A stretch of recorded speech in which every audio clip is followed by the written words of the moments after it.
이 말을 할 때 예수께서 친히 그들 가운데 서서 이르시되 너희에게 평강이 있을지어다. 그들이 놀라고 무서워하여 그 보는 것을 영으로 생각하는지라. 예수께서 이르시되 어찌하여 두려워하며 어찌하여 마음에 의심이 일어나느냐. 내 손과 발을 보고 나인 줄 알라. 또 나를 만져보라. 영은 살과 뼈가 없으되 너희 보는 바와 같이 나는 있느니라. 이 말씀을 하시고 손과 발을 보이시나 그들이 너무 기쁨으로 아직도 믿지 못하고 놀랍게 여길 때에 이르시되 여기 무슨 먹을 것이 있느냐. 이에 구운 생선 한 토막을 드리니 받으사 그 앞에서 잡수시더라. 또 이르시되 내가 너희와 함께 있을 때 너희에게 말한 바 곧 모세의 율법과 선지자의 글과 시편의 나를 가리켜 기록된 모든 것이 이루어져야 하리라 한 말이 이것이라. 이에 그들의 마음을 열어 성경을 깨닫게 하시고 이같이 그리스도가 고난을 받고 제3일에 죽은 자 가운데서 살아날 것과 또 그의 이름으로 죄 사함을 받게 하는 회개가 예루살렘에서 시작하여 모든 족속에게 전파될 것이 기록되었으니 너희는 이 모든 일의 증인이라.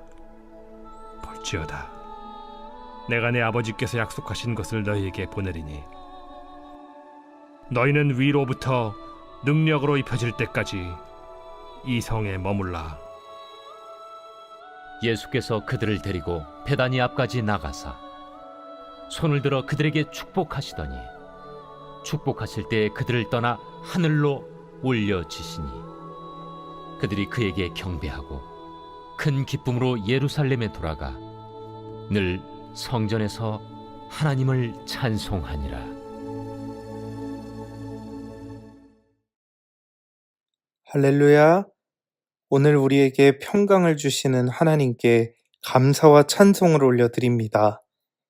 우리의 주님께서 제자들에게 나타나시고 그들에게 평강을 주신 것처럼 오늘도 우리의 삶 속에 평강을 덧입혀 주시며 우리의 마음의 의심을 거두어 주실 것을 믿습니다. 다 함께 말씀을 보시겠습니다. 오늘 본문은 누가복음의 끝부분으로 다시 살아나신 예수님께서 11명의 제자들에게 나타나셔서 손과 발을 보이시고 그들과 식사까지 하셨음을 보여주고 있습니다. 예수님께서 십자가에 죽임당하시고 부활하신 사건이 성경대로 이루어진 것처럼 죄사함을 받게 하는 회개도 성경대로 모든 민족에게 전파될 것입니다. 그리고 이 일을 감당할 증인들은 하나님께서 약속하신 성령을 받을 것이죠. 이 말씀을 마치시고 얼마 후에 예수님은 승천하셨고 제자들은 약속의 말씀을 붙들며 성전에 돌아가 하나님을 찬양했다고 오늘 본문은 말해주고 있습니다.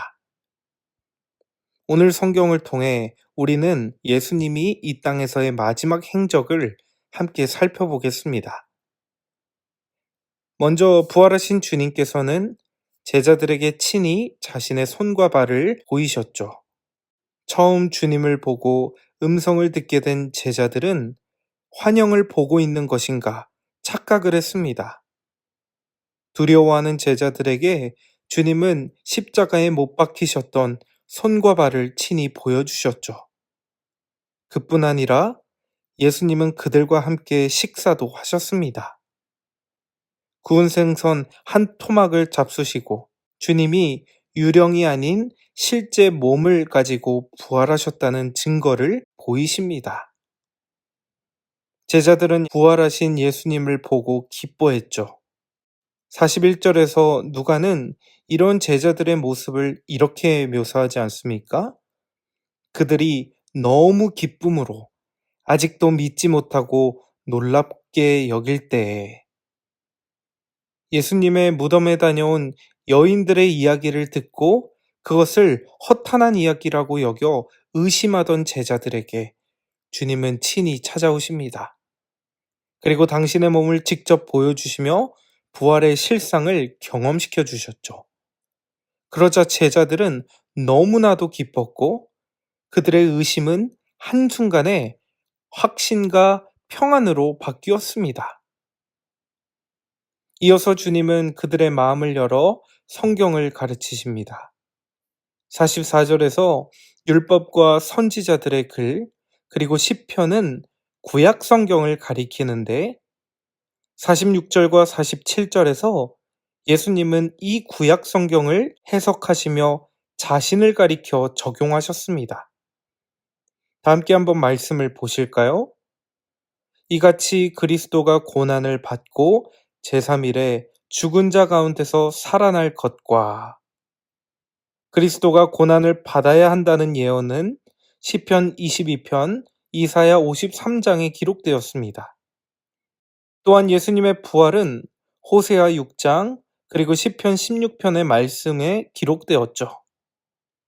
누가복음은 주님께서 구약의 어느 부분을 인용하셨는지 구체적으로 밝히고 있지는 않지만 주님은 확실하게 구약의 말씀을 자기 자신에게 가리켜 적용하셨습니다. 또 47절을 볼까요?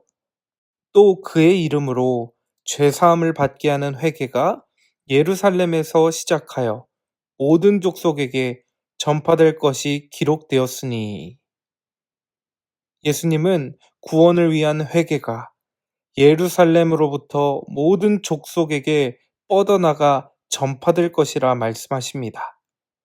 이 역시 이사야 2장과 같이 구약의 말씀이 성취되는 것입니다.